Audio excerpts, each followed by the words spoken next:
Now it's my honor to introduce our special guest speaker, leadership coach, and organizational consultant, Mr. Roger Reece. Roger brings a wealth of experience and expertise to us. He has worked extensively with CDC leaders, including myself, and their teams, helping to build strong teamwork and improve working relationship.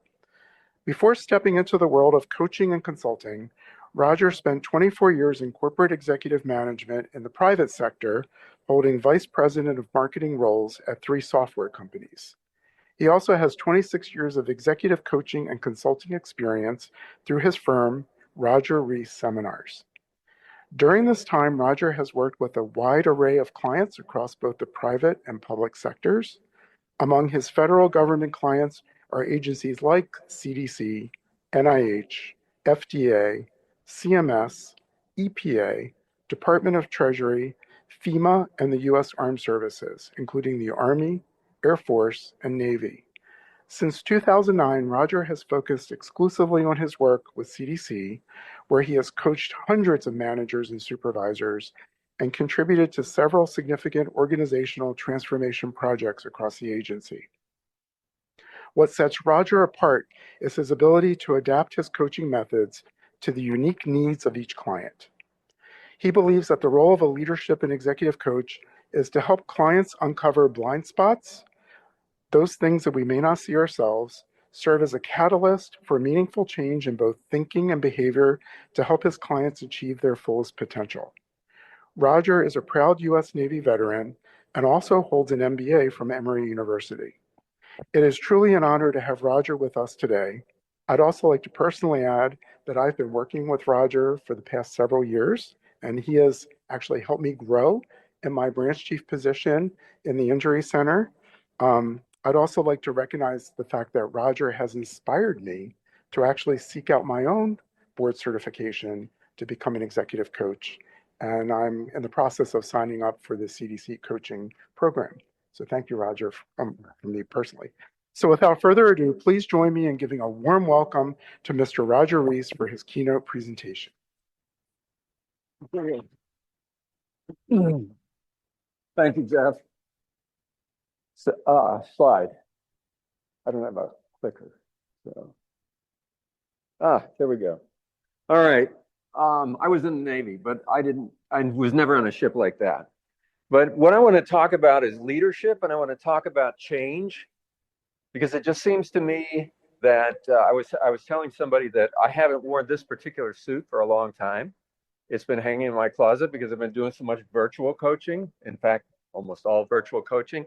And I pulled out, there was a piece of paper in my pocket, and it was a calendar printout from 2020. That was how long ago I wore this particular suit. Things have changed, because prior to that, every coaching session that I did was face-to-face in somebody's office. And so many different things have changed over the years. And for leaders, things are changing tremendously. Next slide. So regardless of where you are in terms of leadership, you got to get it that you're a leader. Everybody's a leader, because you are in charge of your own self-leadership. And that is so important. It doesn't matter who the person is that I'm coaching and how long they've been in a leadership role, what position they may have in CDC. My first primary concern is self-leadership. How you doing on your self-leadership? And when I say self-leadership, you know, we deal with a labyrinth of very confusing thoughts in these very complex brains that we have. And I see so many people who just kind of veer off the path. What's the path? I don't know. It's like being connected with your passion. And I usually do one of these, how many of you, but I'm not going to see the hands of the virtual people who are signed in, okay? So I would just say this. Just consider if earlier in your life you felt a passion for your life that maybe has waned. I'm all about finding that again for anybody who's lost it. I'm all about keeping it for myself and recognizing that being in touch and being connected with my passion, us being in touch and connected with our passions is what makes us great leaders. We are leading by our directions that we give, by our actions that we do, by our attitudes, by every word that comes out of our mouth, and how we carry ourselves. And I am so in awe of passionate leaders. The ones that you can just tell, you just know how much they care. And they are passionate about their work because they know that it makes a difference. And they feel they belong in the place where they are. And I'm so happy that DEIA got a B at the end, because we all need to have a sense of belonging. We need to help others feel that they belong. But first, we need to belong ourselves. And when things are kind of going crazy on this journey that we're going through, and we hit storms and things are difficult and unexpected things happen and we lose control, sometimes it gets so difficult and so stressful that that sense of belonging is just kind of gone. And that connection to your passion is just kind of not there within reach. So as a coach, I'm often helping the person that I'm coaching to develop goals and to achieve those goals. But I have to tell you, it's not just a platitude when you say it's all about the journey. The journey is more important than the goal to me. I can't tell you how many times personally, especially when I was in the corporate world, where projects got canceled and things, it's like things that you work toward, things change. And the goal was impossible to achieve because of circumstances beyond your control. But the journey, what was the journey like? And every day you have the opportunity to feel that connection to your passion. You have that ability to be in touch with the difference that you're making, even though you may not see all of the ways that you're making a difference, just to have that sense that you really are. Next slide. So there is this saying that says, lead from where you are. And wherever you are, you may be in a difficult situation. You may be in a situation where everything is changing and it's very, very hard to navigate your way through. But navigate is what we have to do in self-leadership and in every aspect of leadership. So you got to make choices. You want to make the best possible choices that you can. You have the experience of successes. And it's important to get it. How did you have that success and what does that feel like? Also, you have failures. And those are successes too, if you can figure out why you failed and never do it again and learn really important lessons. In fact, some of the most important lessons I've learned in my whole life are through failures. I'm going to tell you about one in a minute. The feeling of fulfillment that pervades as you move along your path on the journey, in spite of the disappointments that come and go. That sense that I'm where I need to be. I'm going where I need to go. Next slide. Okay, so I'm going to tell you a little bit about myself, and I'll give you what for me is a very difficult story to tell, okay? But I'm going to tell it.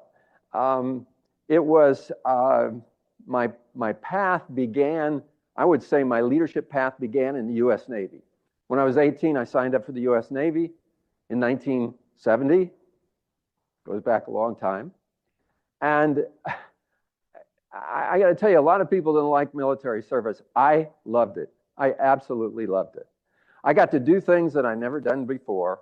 I got to go to countries that I never thought I would go to. I got to learn a language that I didn't even know existed.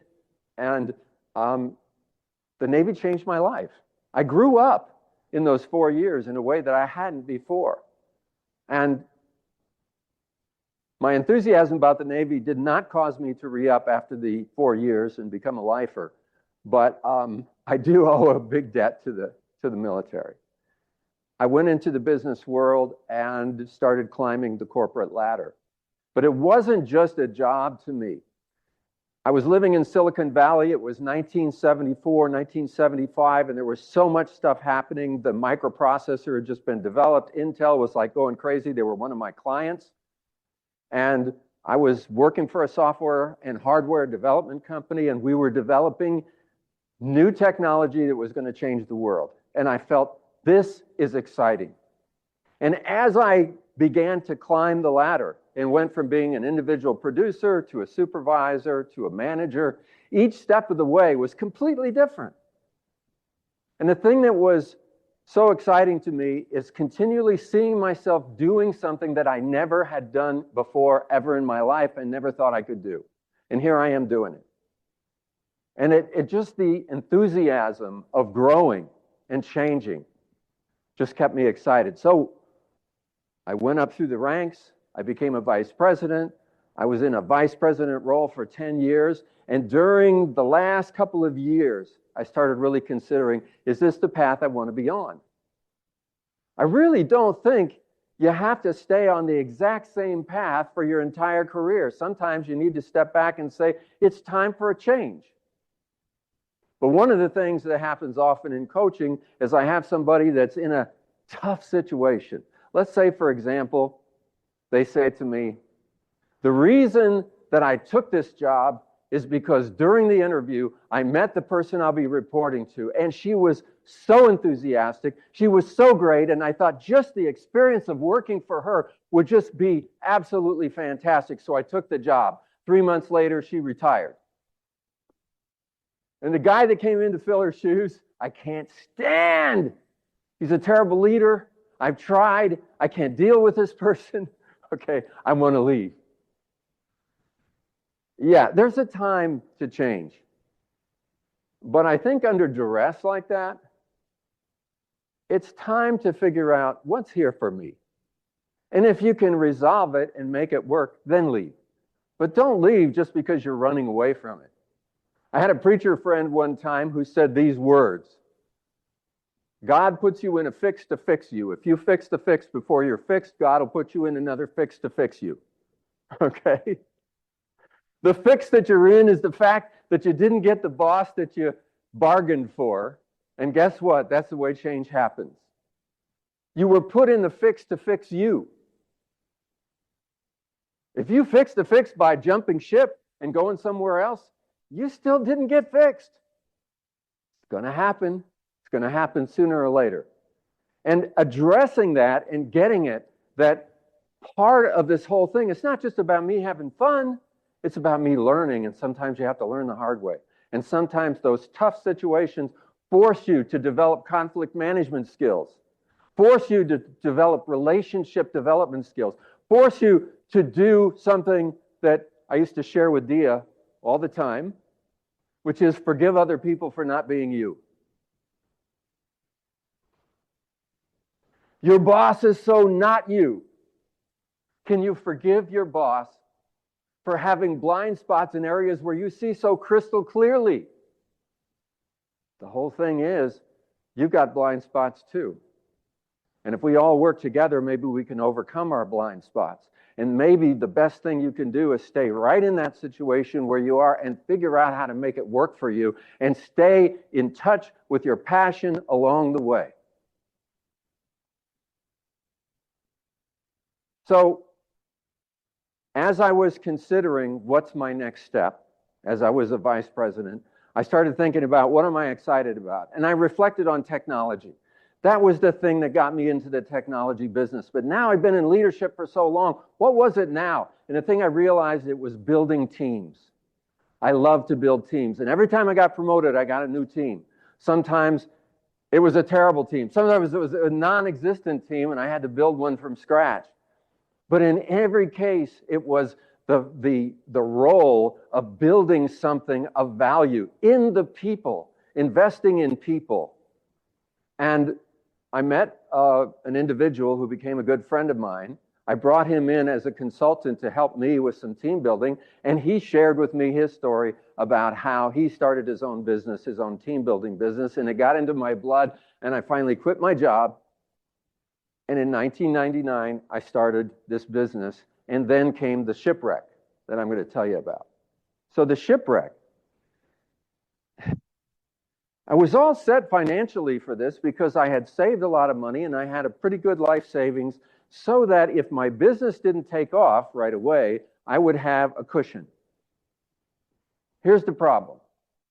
This was in the middle of the dot-com boom. You remember those days? It was 1999. It was the second half of the year, and companies were springing up with the dot-com name after them, and many of them didn't have product. Many of them didn't have customers, and their stock prices were going through the roof after IPOs that absolutely didn't even make sense logically, but it was happening. And I opened a Charles Schwab account and started trading. And my first day of trading, I made $10,000. And I thought, this is pretty cool. I bought in the morning and I sold in the afternoon and I made $10,000. And so I started day trading. I was making a lot of money, a lot more money than I could have made in the new business that I was trying to get going. I thought my wife would get really excited about this, but she said, after about 4 months of this, she said, "You are changing, and not for the better." She said, "You used to be so enthusiastic about your new business. You used to be so enthusiastic about what you were going to do, and now you sit in front of a computer during the market hours, intense on every trade that you're making. And you come down after the market closes and you are so stressed out. Your humor is gone. The man I married, where did he go?" And my response was, "Yeah, but look at all the money I'm making." And then came the first quarter of 2000 when the dot-com bust happened. And in one day, I lost $250,000.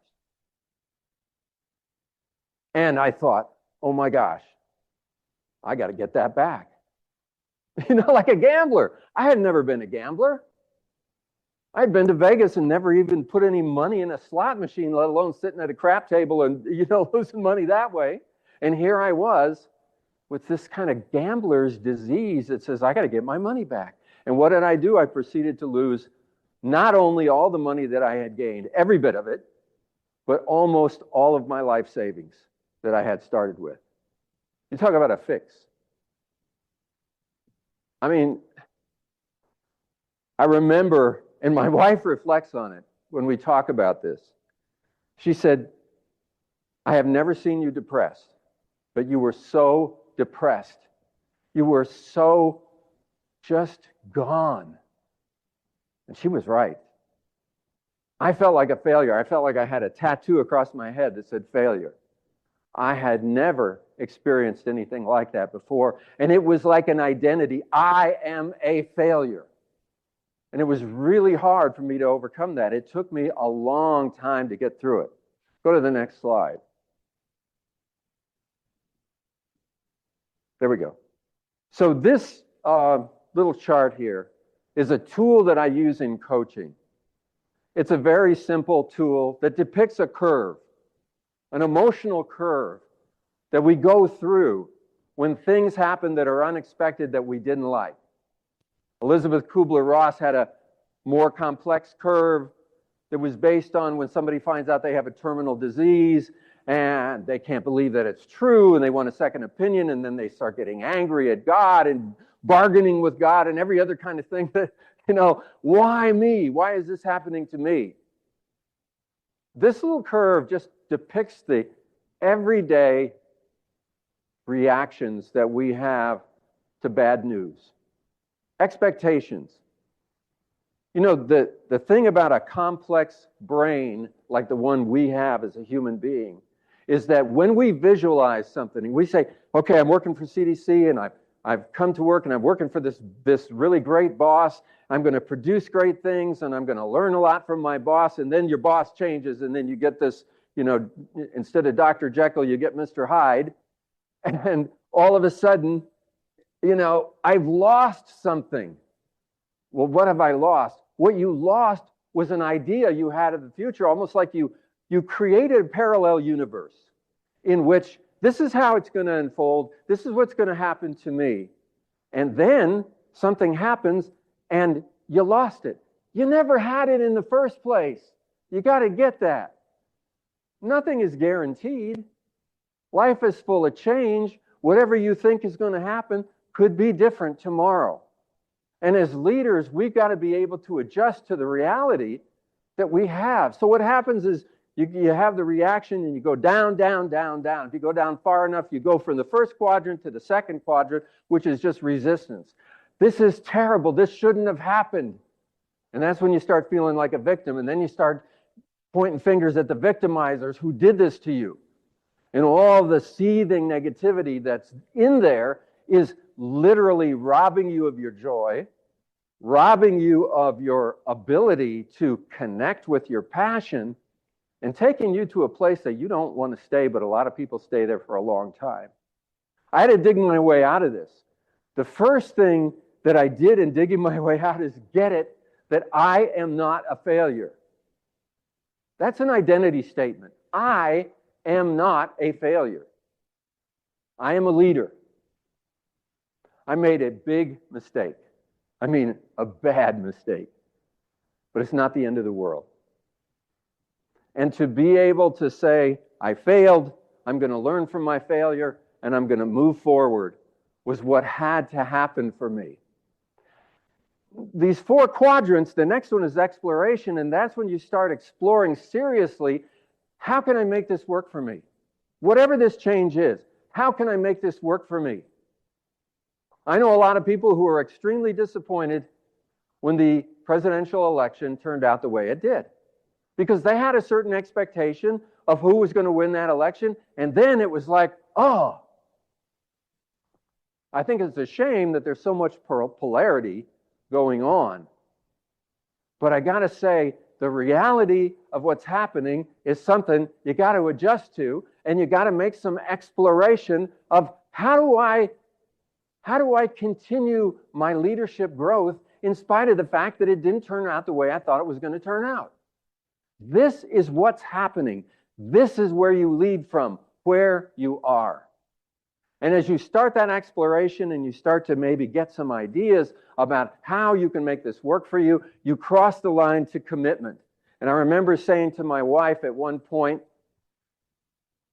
I am so sorry for what I did.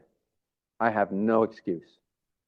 But I want to commit to you that I'm going to make this business work and we're going to be financially sound. I did, and we became financially sound. My business became a success. And that's all history. But these are some painful memories when I go back and think about them. They definitely are. Next slide. So this brings me to the serenity prayer. And the serenity prayer could mean a lot of things to different people. It could be just one of those things we've heard it, some platitudes, we've heard it before a million times. To alcoholics, to a lot of alcoholics and drug addicts, it means something that they used in order to break free from an addiction that was ruining their life and get their life back again. To me, maybe because I'm a coach, it's a tool. It's a process. It's something that's living inside of me because this was the heart of how I got out of that hole that I was in at that time, and this is how I get through everything. Because this serenity prayer says, there's a whole bunch of stuff that you can't do a darn thing about. You just can't. And maybe it all comes on you in one fell swoop when some change takes place. You cannot change the fact that it happened. I could not change the fact that the money was gone, and I did what I did, and here I am. And the quicker you accept it, the better. And what does it mean to accept? Because if you can't change it, acceptance basically means I'm okay with it. It's here. I'm not going to waste any more time lamenting about it or being a victim over it or any of that other stuff. It's just here. It's what happened. I can live with it. And then you turn to this other thing. The things that you can change. The things that require courage to change. How many times have I sat with someone in coaching session and they give me a situation like the one I described before? Oh, my boss is a jerk, my boss is this and that. And you say, why don't you try to build a better relationship? Are you serious? Relationship? I want to get out of here. And then they share some more, and I say, you just shared a lot from your heart. Maybe you could share that with your boss. Are you kidding? If I told my boss what I really think, I'd probably get a letter of reprimand. Say, not venting. This is where I remind them about forgiving other people for not being you. Those are not just words. Forgiveness is not for the other person. It's for you. It's letting go of all that stuff that you're carrying, all that negativity. Because if you do go into your boss and you're carrying all that resentment, you won't be able to hide it. And then you'll blame your boss that the talk didn't go well. Being able to prepare yourself and be able to have that conversation is a very important skill that maybe you don't have, and maybe that's why all this is happening. The courage to change the things I can means breaking out of the old molds and doing something you've never seen yourself do before, because that's the only way you're going to accomplish this thing that needs to be accomplished. Next slide.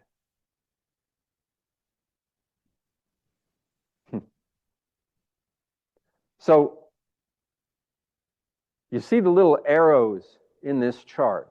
There's the blue arrow that goes from resistance over to exploration, and another one that goes from exploration up into commitment.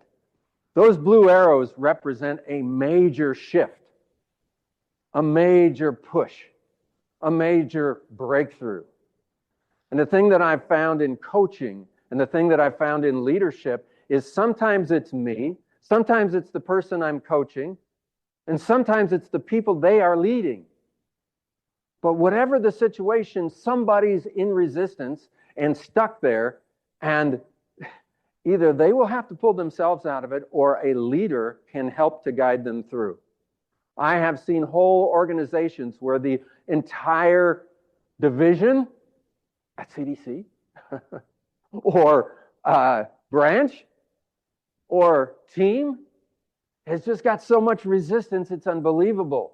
And they tell me the history and all the stuff that's gone on before, and I understand why they're there. But until we can get every individual to begin to move and go into that exploration, we're not going to change things. This becomes a tool. All of these things become tools, and they go beyond just being some words to a practical way of handling the situations that every leader gets into. First, you have to be really good with the tools so that when things happen to you, you're able to move through this curve as fast as you can. How long do you stay in the resistance mode? And how deep do you go? That's the question. How long do you stay? How deep do you go? It could take somebody 5 years or longer to go through that whole thing and finally get recommitted and reconnected to their passion, if they do at all. It could take 5 years, it could take 5 months, it could take 5 weeks, it could take 5 days, it could take 5 minutes. And the thing that I experience over and over again as I move through my life is that as these things happen to me, the adaptation becomes easier and easier and easier. In September, I found out I have cancer. And while I was waiting for the biopsy results to come back, I'm going through, what's it going to be? What's going to happen? And, and so forth. I really expected it to come back clean bill of health. It wasn't.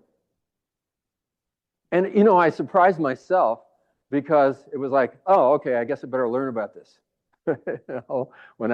Went to Emory, talked to some doctors, did a bunch of X-rays and not X-rays, but MRIs and various tests and so forth. And we have a plan of action, and we're going to go through it. But it just has not been a bother. It hasn't been an issue, and I could feel myself very quickly kind of going through this curve and just keep on going. Now, talk about being surprised, seeing yourself doing something that you didn't know you could do. I was actually very surprised that it felt the way that it did. But it was natural. I didn't have to even try. And I think that as we move through leadership, we just get used to adapting, and that's just it. The reality of change sets in to where that parallel universe that you created, you don't experience it as this horrible loss because it was never going to be anyway. This is what is the reality. You adjust to it and you move forward. And that's how you become effective. Next slide. So I often visualize my path through life as a circuitous timeline with a dot in the center that represents now and a label that says present me. That's me now. And then if I look backward, I've got all these memories. I can remember what I was like 5 years ago, 10 years ago, 20 years ago, 30 years ago. Sometimes I think about what kind of father I was. Especially when my son and my daughter were teenagers. I really wasn't a very good father. I look back at it in hindsight and I say, I was a different person then. If I could go back in time and be that father to those teenagers again, I would do such a good job. That ain't going to happen. But there is a drastic difference between present me and past me at any point in time, which causes me to realize that future me is going to get better. And often in a difficult situation, I ask myself, what would future me do? And that creates for me what I call a moment of truth, in which out of whatever resistance I'm in because of what has happened, I recognize that this is happening for a reason, and this is an opportunity for me to do something uncharacteristic for me, whatever that might be, as I wrestle with this question, what would future me do? And as I step out and do what I need to do, maybe something I haven't done before, I recognize that this is how future me is created. One day at a time, one situation at a time, one moment of truth at a time. Next slide.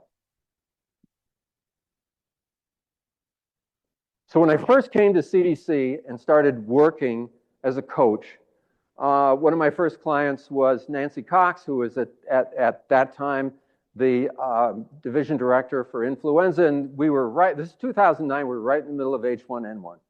And it was a crazy time. The agency was very, very involved and mobilized in all that had to be done to deal with H1N1. And she wanted me to work with the leaders in her organization, in her division.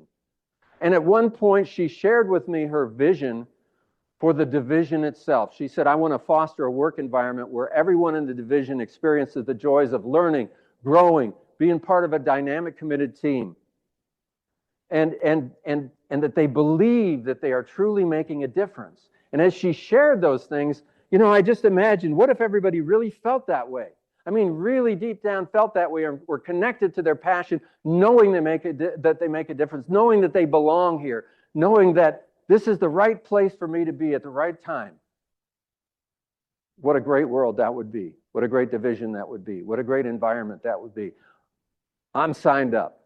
And that was my marching orders to try to make that happen. And as long as I've been working at CDC, I've had those kinds of opportunities. In fact, Dia, who will be coming up in a little while, we had similar conversations. And at one point, I coached all the managers within HRO, and she was the director of HRO. And those kind of situations were amazing to me because it was such an opportunity to work with CDC leaders who are all connected together, not just an individual here or somebody that I don't know what's going on, but I'm aware of what's going on and I know what the goals are, and I'm working with the leader and I'm working with all the leaders at the same time. Leaders need to pull together and figure out how they can work as a team. And whether you do it through coaching or whether you do it through other means, recognizing that if the leadership team can come together and really make it happen, the rest of the organization will come into place over time. Next slide. So if we look at the trajectory of this journey we've been on at CDC over the last 5 years or last 4 years, we had the pandemic, and then a lot of people were on the response. And as soon as they got off the response, or they didn't even get off the response, they got re-upped into the response, and they were there for a long time, trying to do their regular job at the same time, trying to keep their home together. It was very, very hard to maintain work-life balance.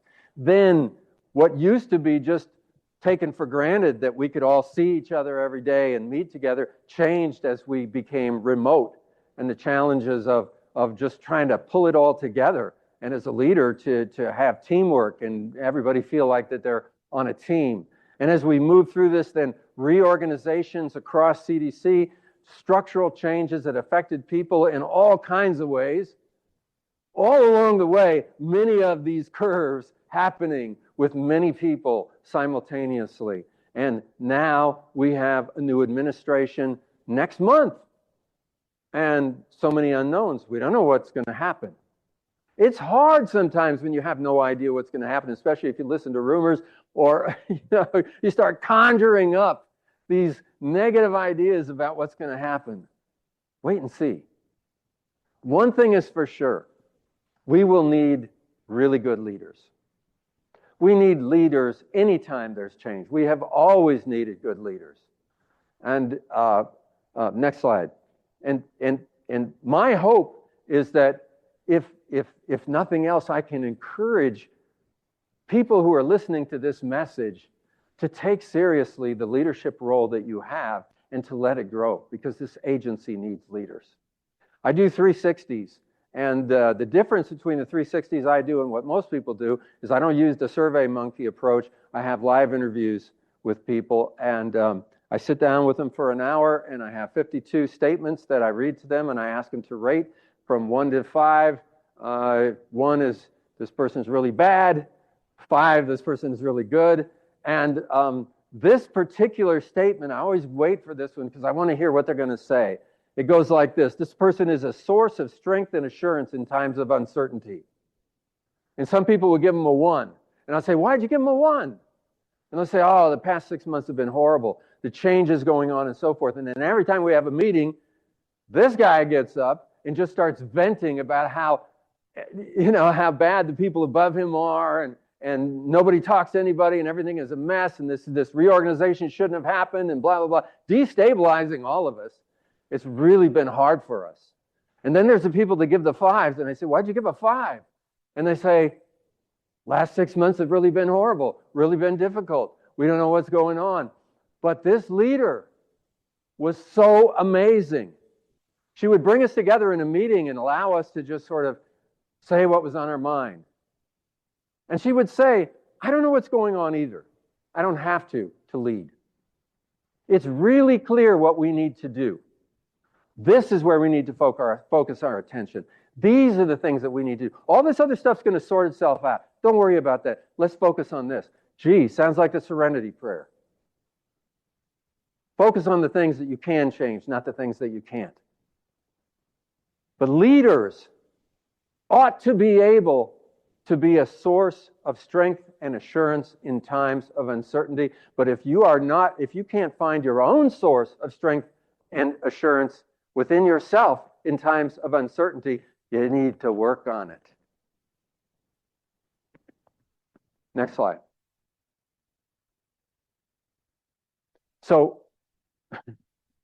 all of these things are tools, but they're all designed to conceptually help you to realize what's going on and not to get lulled into just sitting in a resistance mode for a long period of time, out of touch with your passions, out of touch with the opportunities that are around you, and think that you can lead in that state. Next slide.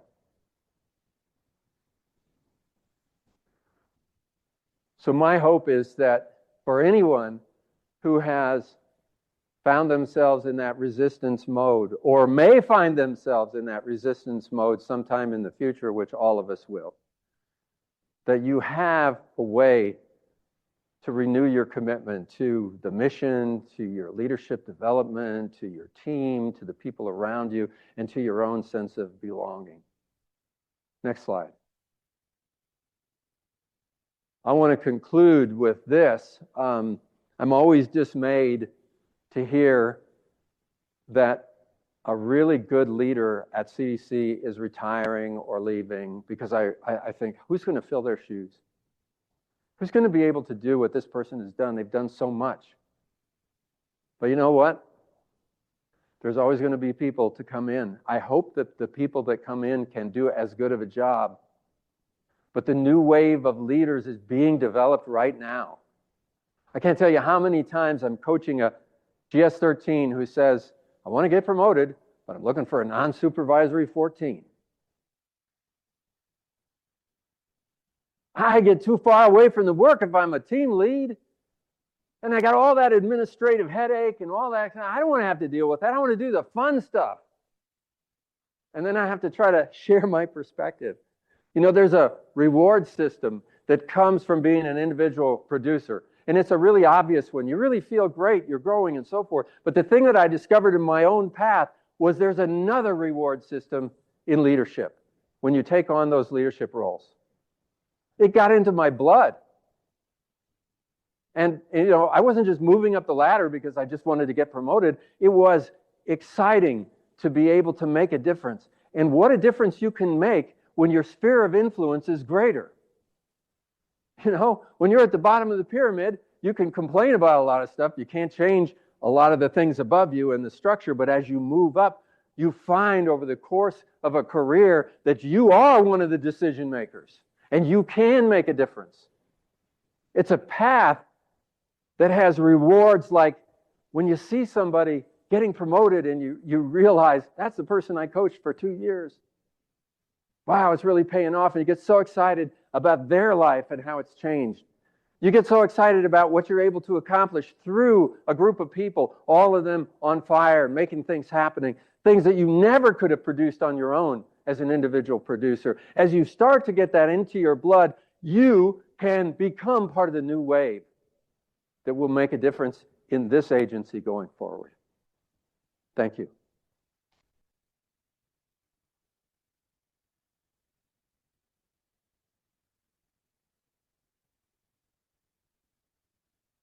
Thanks.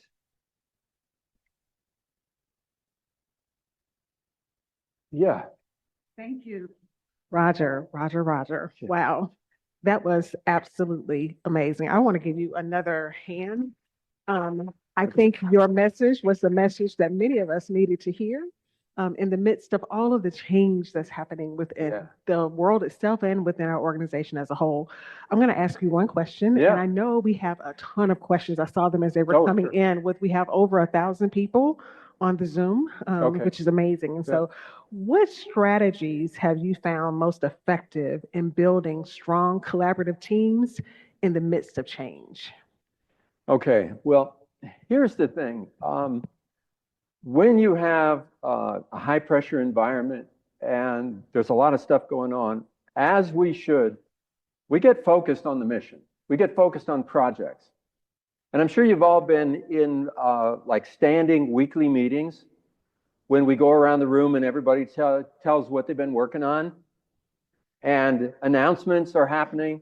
Oh, and by the way, when you were in the room, you couldn't get away with this, but when you're at home virtually, you can actually be doing other stuff while this boring stuff is going on. But okay, we have to do that. It is important, but what's missing is, who are we becoming? Who are we now, and who do we need to be? It's almost like I was talking about past me, present me, future me. If this is a team, or this is a branch, or whatever it is, and you know, there's a lot of pressure going on, and how do we bring about change? How do we make it a dynamic, collaborative team? Let's build a vision for who we become.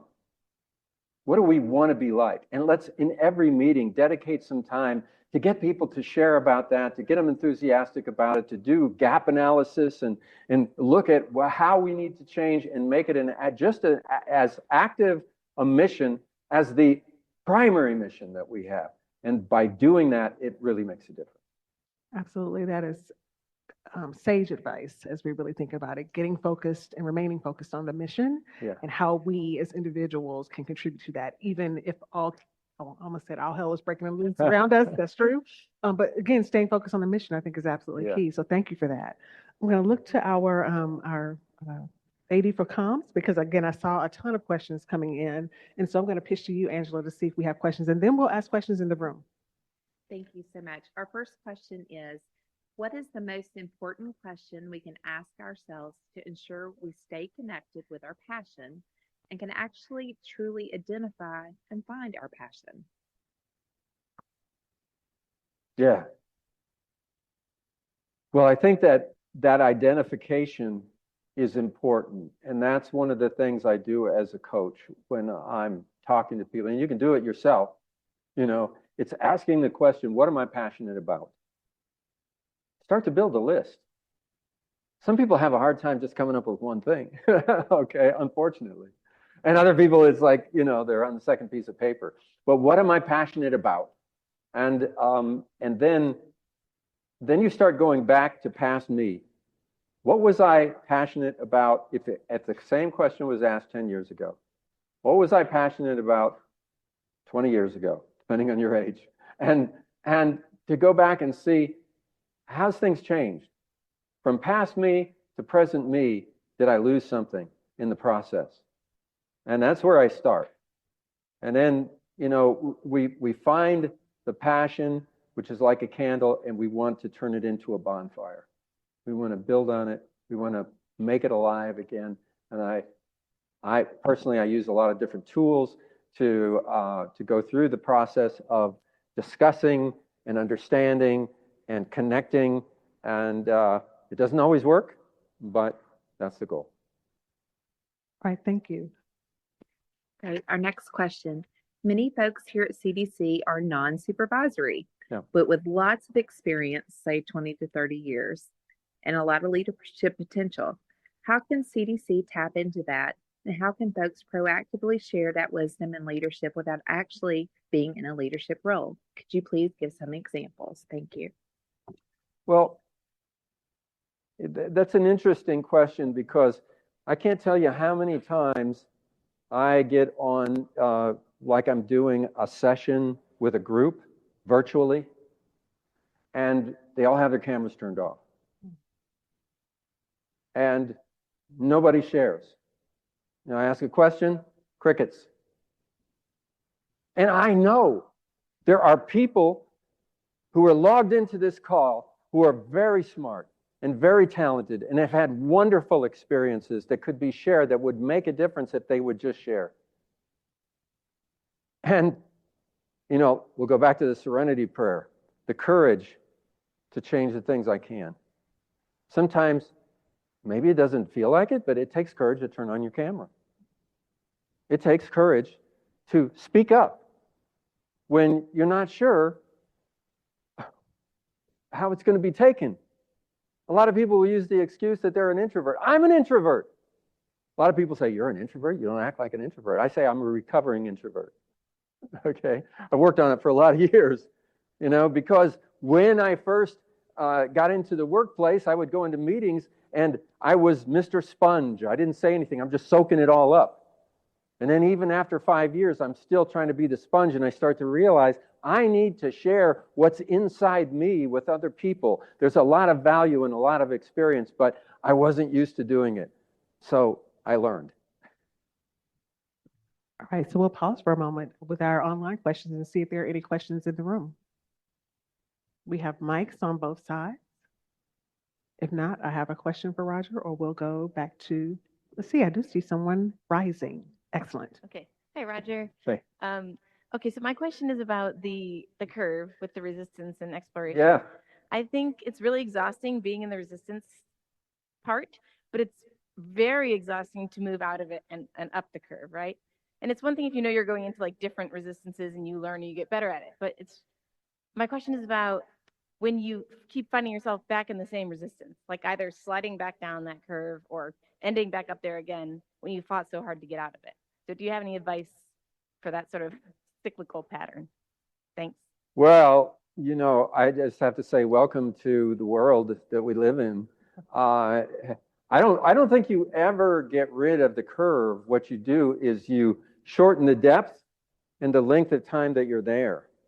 And that's, you're going to go through it. You're going to have the emotion, you're going to have the reaction, you're going to have the resistance and all of that. But you know, it's a mind, having a mindset that this is just how it's going to be.